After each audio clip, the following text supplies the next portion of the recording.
Hey, I'm showing off another machine today. It is the 7-segment display here. I made it a bit ago, soon after finishing up the Picross nonogram thing over there. Go check that out if you haven't. I'm really proud of how that came out, but soon after finishing that, I adjusted the 7-segment display I used for that to work for all the numbers, and here's that design right here.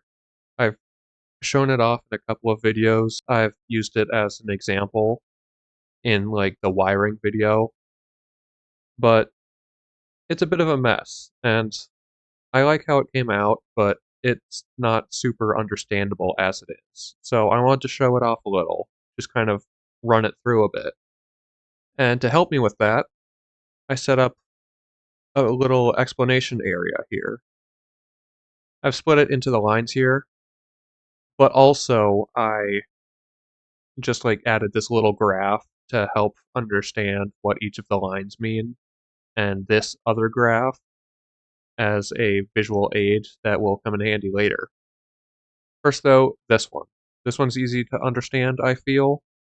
It's just showing which color corresponds to which segment on the display. So like, if we look at the top segment here, it's colored red. And if we look at the top segment here and turn around back, it is connected up to the red wool line, all that stuff. Same goes if we choose like yellow. It is the bottom left one. If we look at bottom left, go around, sure enough, yellow line. So basically, this is just a key of which segment is which, how I color coded it. Not too tough, I feel like.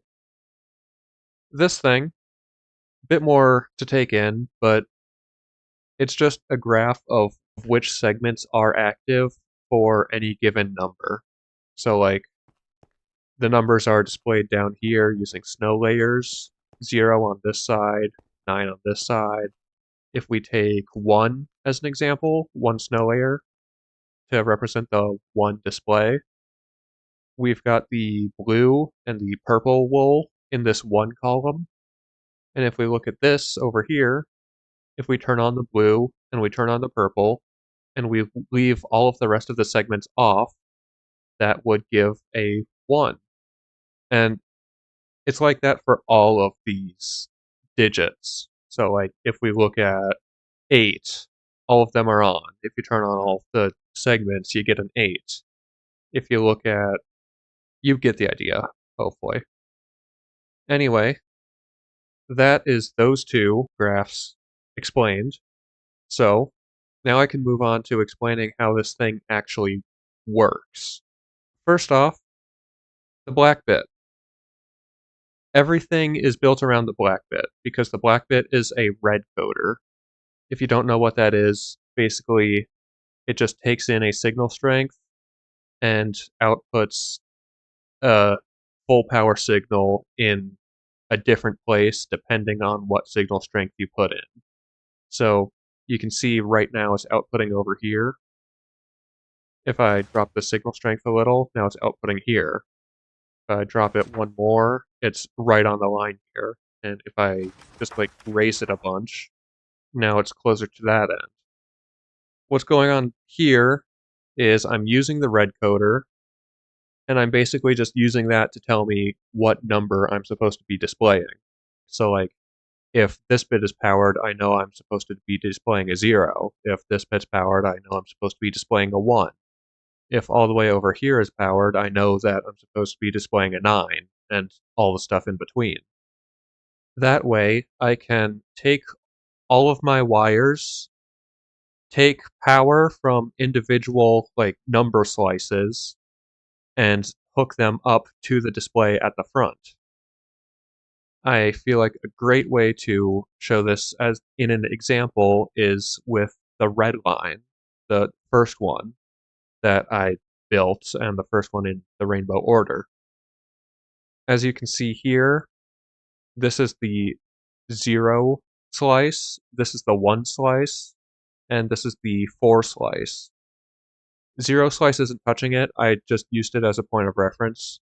The 1 slice is touching it because this torch would power this redstone dust, and that would power this block, power those, and it would run all the way over here. So the 1 slice and the 4 slice both mess with the signal over here.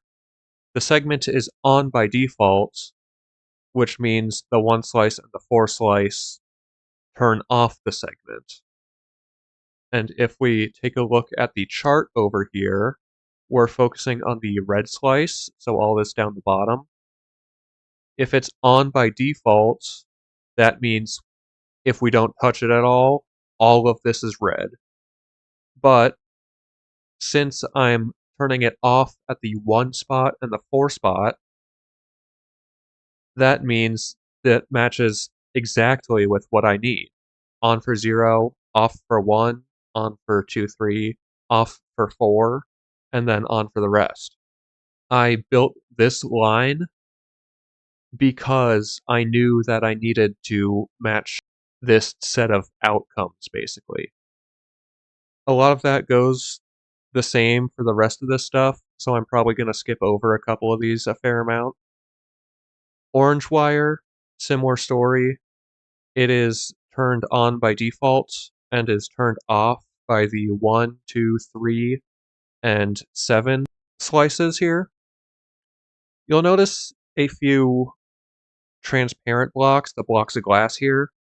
That's just to stop the blocks from getting powered, because that would mess with the pistons down here through quasi-connectivity.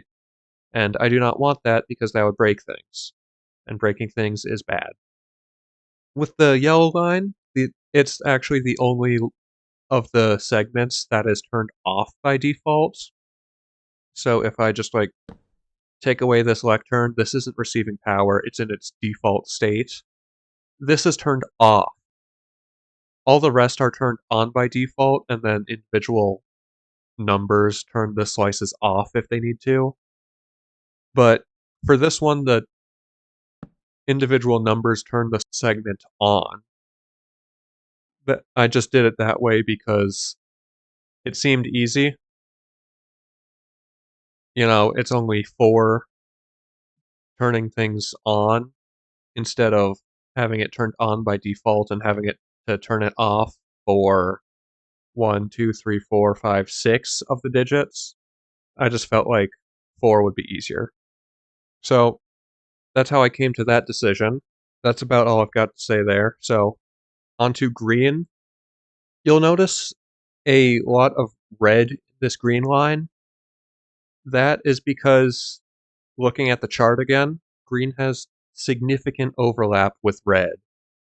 Red is turned off by 1 and 4, green is turned off by 1, 4, and 7. So, for the sake of saving some space all along here, I thought it would be a good idea to reuse part of the red line and just like attach it to the green line a little bit. So if either the red line or this 7 are turned on, that powers this, depowers the redstone torch, and turns off the segment, which is exactly what I want. It works really well. Blue line, nothing special. It's just turned off when it needs to be. That's about it. Same with the magenta line, but it's a little wacky over at this end because this is starting to get to the point where I needed to be very particular with how I was wiring stuff because it was getting a little bit busy at this point. So that's why I ended up doing the purple line like this instead of just having a more direct path straight up to the piston. And something similar was going on with the pink line. Similar story to all the rest. It's just turned off when it needs to be, turned on by default.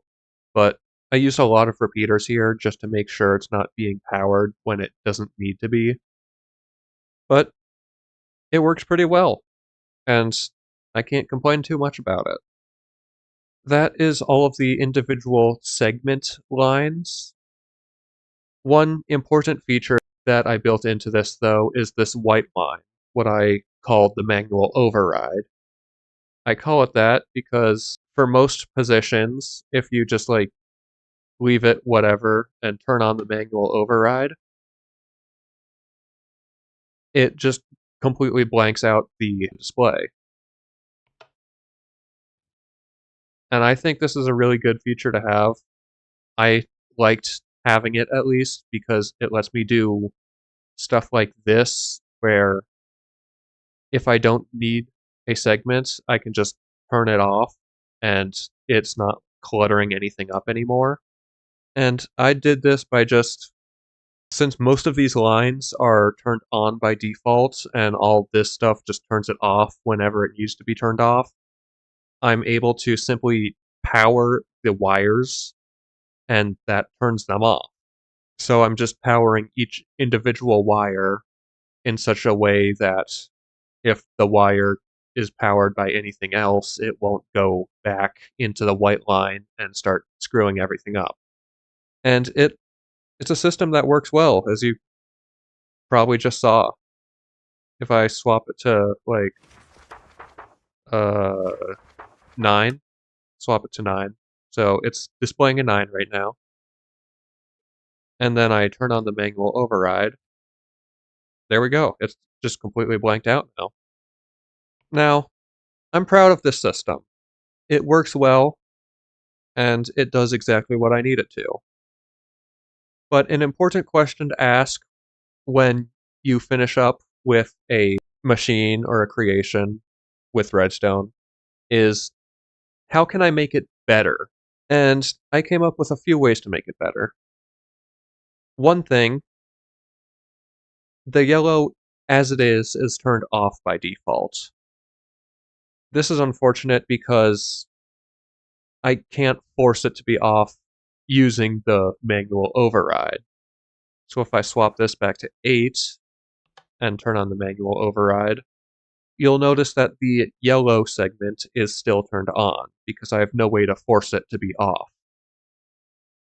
Now, if the yellow segment was turned off by default instead of being turned on, then I could use the manual override like I did with every other segment, and I could force it to be off whenever I want. So that's one possible improvement I could have made. Another possible improvement would be to change up the redstone over here near the display end, just to make it cleaner, because I don't know if you've noticed, but it is kind of an absolute mess. And just being able to make it cleaner would be nice. The third way I thought of to improve it would be to find a way to get rid of all these pistons and composters near the display end here. Because as it is, there's a pretty major problem with pistons and them being used in this design. Because in Java Edition, if a sticky piston is powered for a short enough time period, like if I just grab this lever from over here and I power it very swiftly, it spits out its block. Which means these can all spit out their blocks. This is most easily seen with yellow. So if I come back over here again, and it is currently displaying a 7, well, it would be if I remembered to turn off the manual override, but it's currently displaying a 7. If this input signal strength changes very quickly to 8, 9, this composter is able to get spit out up here and keep this powered. It's a little bit finicky, but if I keep, yep, just like that. It's supposed to be displaying a 9 right now, but you'll notice that this has been popped out because I changed the signal strength too quickly. So that's why it would be helpful to get rid of all these pistons. And One more way I thought of to make this design better is an easy one to think of in concept, but a difficult one to actually put into work. It's just to make it smaller. Right now, it's a very bulky system. It's like 20 blocks thick, 6 blocks wide, 7 blocks tall. It's kind of chunky, to say the least. So, making stuff smaller is always nice so that you can use it in more situations. Now, I was able to implement some of those improvements over here. If I take a close look at this end near the display, you'll notice it's a lot more crunched up with a lot less airspace in there, no pistons, and all this stuff lines up perfectly with the other version of it over there, but the display is actually a few blocks back from this display. So this one is smaller than this one. This is the design from like over there. This is the design I was showing off the whole time. This is one I improved while thinking of what I was going to talk about during this video. And if I just like, so it's going to be displaying a 4 right now. Yep. Now it's going to display a 7. Yes. This should be displaying a, well, in theory it would be displaying an 10 because this thing displays a number that is 2 below the input signal strength, but because 10 is out of bounds, it should be displaying the default of 8.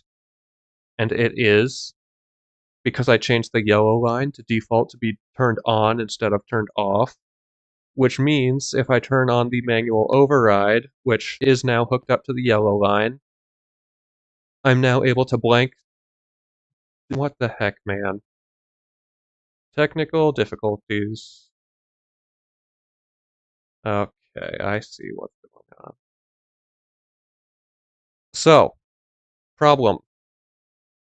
I tested the system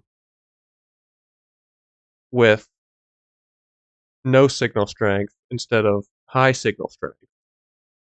Solution, I put a target block here.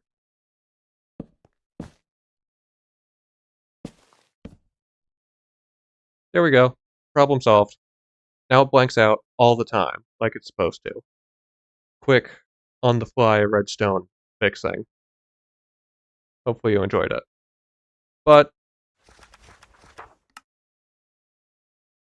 it works. You're able to blank it out at any time. It's smaller. It has fewer pistons, so it's harder to break with short signals. This design, I like it more than I like this one because it's really cool. And I know I was just talking about this one for the entire video, but if you want to see an in-depth look at like this one, I don't really know what I would add to the conversation. Most of it's the same as this, but I could make a tutorial or something on all the wires here. That could be fun. So if you want to see how to build this thing, tell me so in the comments. Otherwise, I'm done yapping. So have a good day. I can't think of anything funny to say about 7 segment displays, and have fun doing some redstone.